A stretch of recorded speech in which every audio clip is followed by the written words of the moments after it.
આમ આખા જગતમાં એક જ પુરુષ છે, કેટલા? બાકી બધા ગોપી છે.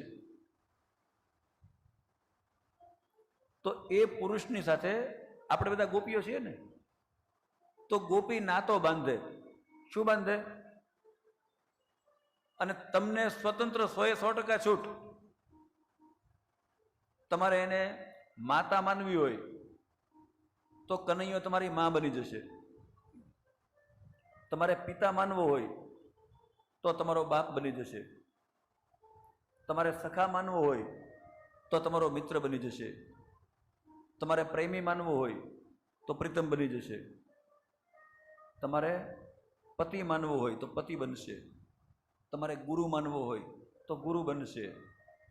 અને કાંઈ ન હોય, તમને બહુ ક્રોધ આવતો હોય ને, તો દુશ્મન બનાવો તો દુશ્મન બનશે.